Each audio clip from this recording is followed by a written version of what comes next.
Hello, this is Pixel Freak, and I'm taking a look at Dungelot. This game's been out now for about 3 months, since the beginning of this year, on both iOS and on Android. I just haven't played it until about the last month or so, and things have been kind of slow a little bit with new releases, so I thought, hey, why not do a backlog game? And this one is a perfect backlog game to do.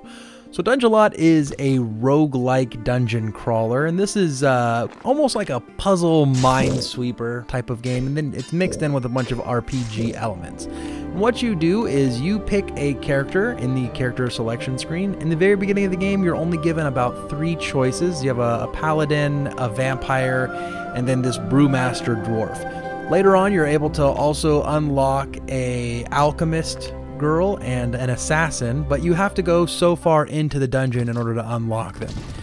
Once you've selected your character, and each one does have different skills and abilities that are inherent to them, you are presented with a grid of different tiles to unlock. And the goal for each level of the dungeon is to find the key, or the enemy that has the key, retrieve the key from that enemy, unlock the door, and go down to the next floor.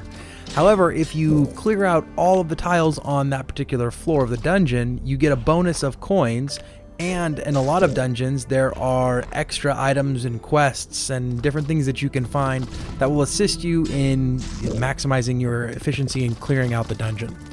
Now, this is an infinite game. All of the levels are procedurally generated, which means every time you play the game, it's going to be different. The enemies are going to be in different places, the items that you get are going to be in different places, and it could be a real, even if your guy's completely maxed out, it can be a real short game and you could only go down about 20 floors, or you could get lucky and go down, 70 plus floors. Nonetheless, the game is infinite, and that means that the only way out is to lose. You're going to die, and you're going to die a lot, but that is the up to the game. There is no end boss. You're not going to finish the game. You're going to die. For RPG elements in the game, they have added not necessarily a level up system, but a kind of buy your skills level up system, where as you collect gold coins, you can use those gold coins once you've lost to level up the various skills of your character and make him more efficient. Now, those only impact how you start out the game.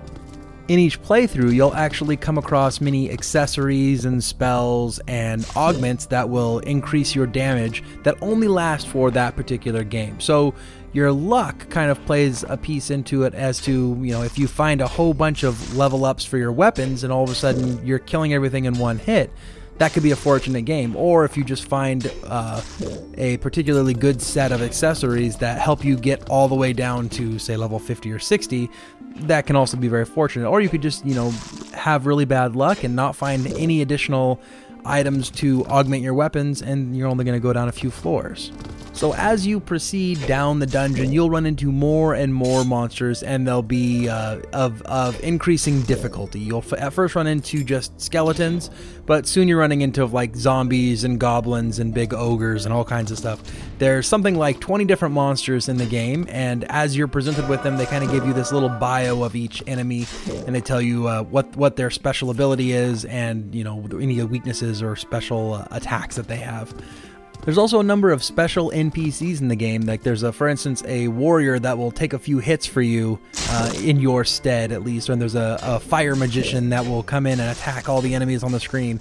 Then they also have a quest in the game where randomly throughout the game, one of the dungeons they'll say there's a quest to save 3 maidens, and if you save all 3 of them, you get a bonus of a few coins, a few health points, and an attack increase. So when you mix it all together, you end up with a game that's pretty fun, but after a few hours, it does start to get a little bit more monotonous. For instance, when you first start the game, your first couple playthroughs will be about 20 minutes, and I think that's really great for a portable game. However, after you've nearly capped out one of your characters, each run can take you upwards to an hour, and even though there's an auto-save feature, that's a little bit long, I feel, for a mobile experience. Not only that, but once you've gone down about 50 or 60 floors, it really starts to feel like you've seen what there is to see, and when you go back and play through it again, it's not quite as much fun as it was the first couple times. And so replaying the game over and over to level all of your characters up can also feel a little bit monotonous. This all being said, I think that the game is completely worth its price. It's currently $2 on both iTunes and the Google Play Store. It'll probably keep you entertained for somewhere along the lines of 5 to 10 hours, depending on how resilient you are to the monotony that is grinding through this after you've gone through it with one of the characters. Go ahead and pick it up. I think it's a good game. If you like RPG elements, you like puzzle games, or you just like roguelike type games, this one's definitely for you. I had a lot of fun with it, and I think it was totally worth its price. Make sure to like this video, subscribe to the channel, and until next time, this has been Pixel Freak.